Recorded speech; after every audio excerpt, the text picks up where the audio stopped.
Hello again and welcome to another Warhammer 40k Imperial Guard Tactics video. Now before we get into the main bulk of the video, I just want to say a massive thank you to James McGaw, I hope that's how you pronounce your last name, for sending in these really cool pictures of his Imperial Guardsmen. I really like the scheme on the tanks, but I'm actually, you'll see the picture cycle through.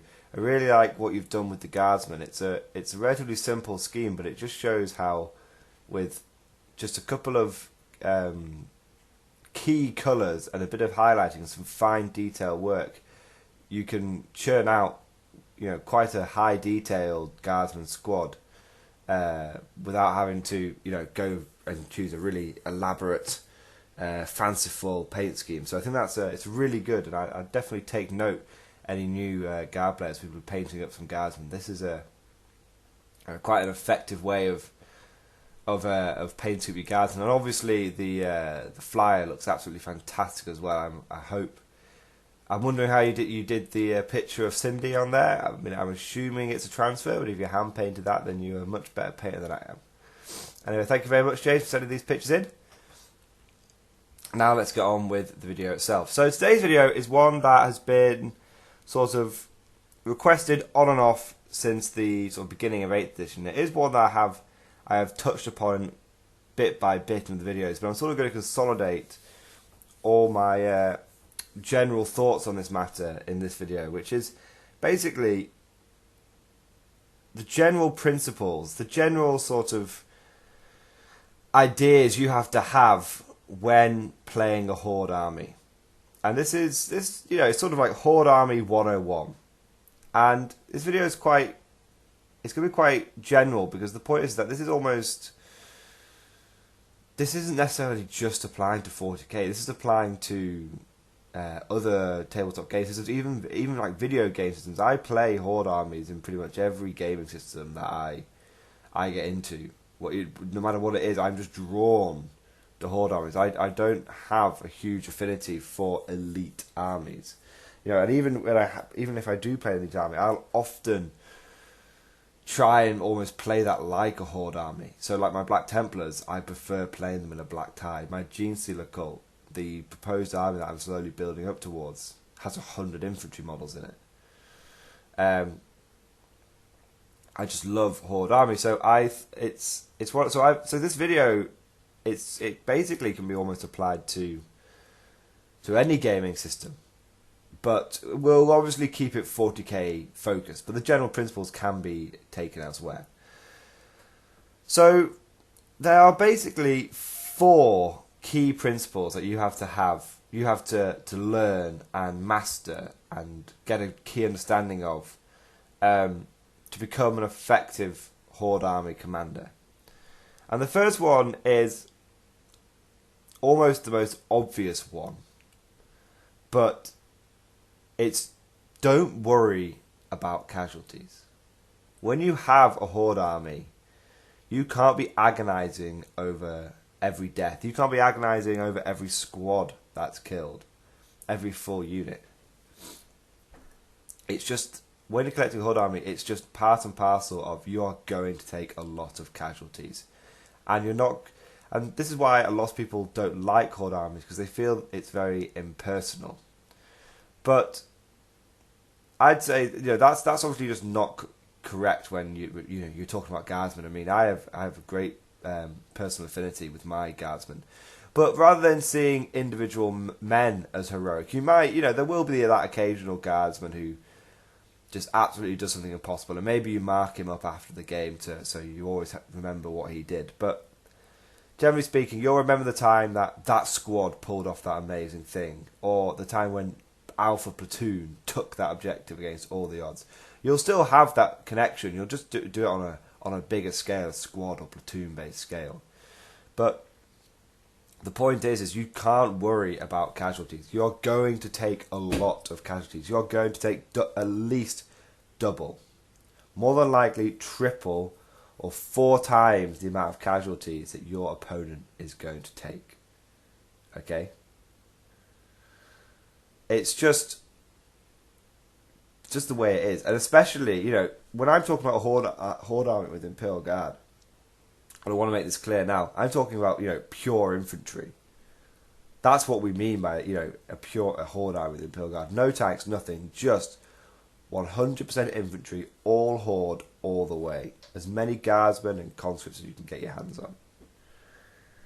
Now, the second thing that I want to say is a really important thing with Horde armies and pure infantry guard armies, and it's possibly the biggest mistake I see people making when they try going down this route, which is you always need to take more than you think.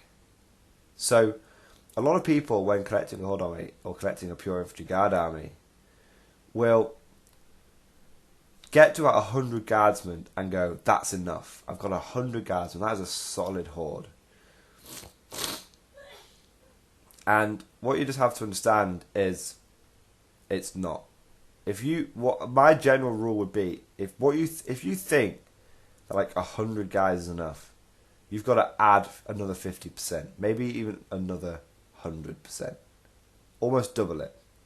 So, if a good example I saw, there was a guy on Bolter and Chainsword who said, "Is 60 lasguns enough anti-infantry?" And he was like, we always take things like heavy bolters and hellhound stuff, but really I've got 60 guys and all with lasguns. Is that enough anti-infantry?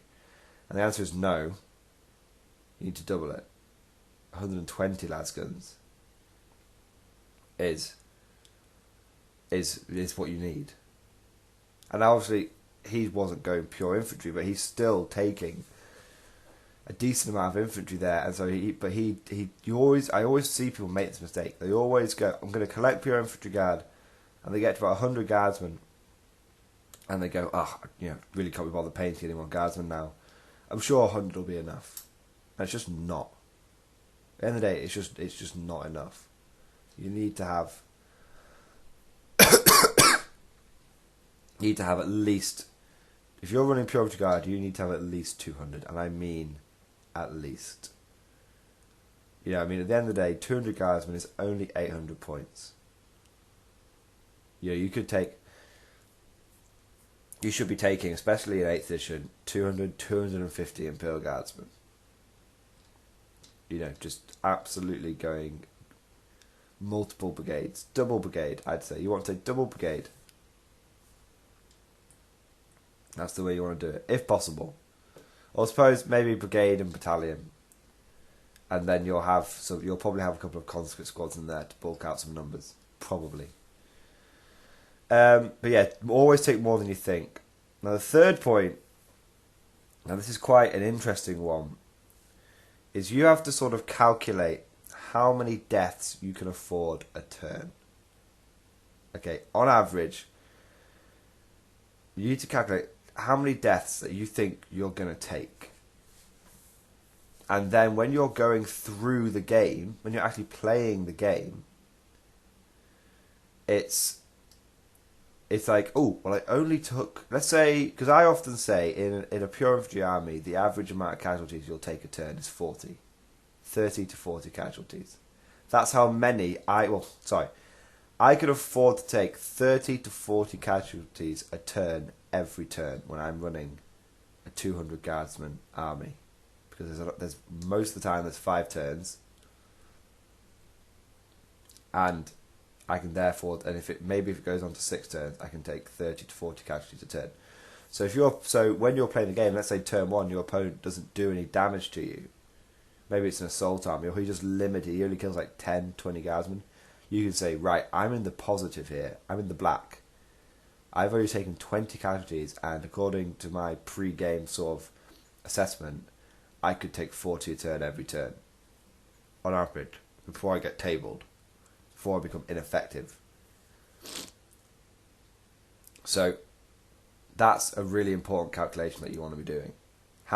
Calculating how many casualties you can afford, and making sure, I would say always aim for the fact that you're going to be taking 30 to 40.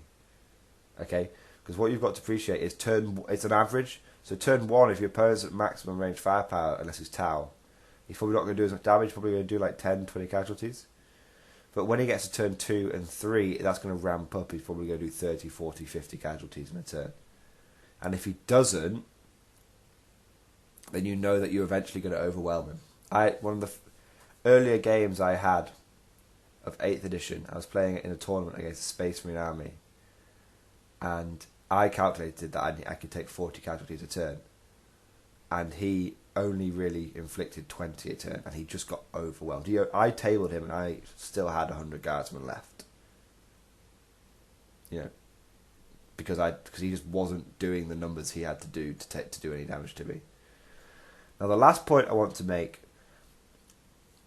this is quite an important one for people that it's not so bad if you're new coming into Guard and so you don't really know any better, but this is one that often catches people out about Guard in general, but especially pure infantry Horde army Guard.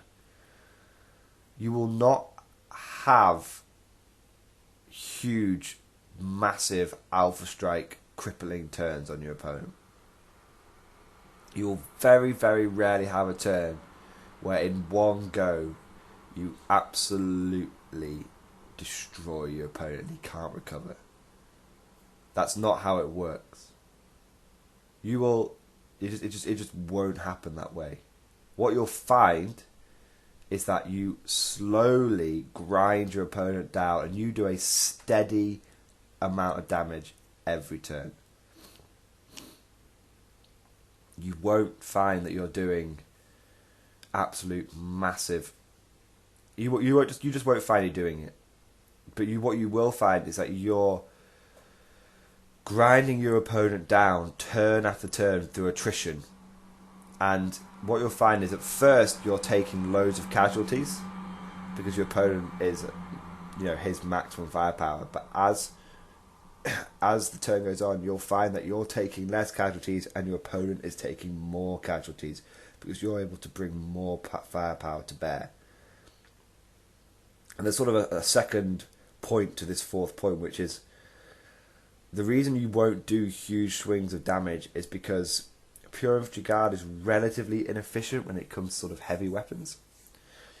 And so you often have to rely on those heavy weapons doing a bit of damage every turn. I mean, if you're taking 20 guardsman squads, that's only 20 heavy weapons that you're bringing to the field. I mean, if that's 20 las cannons, if you're going with the go big or go home principle, that's only 20 las cannons.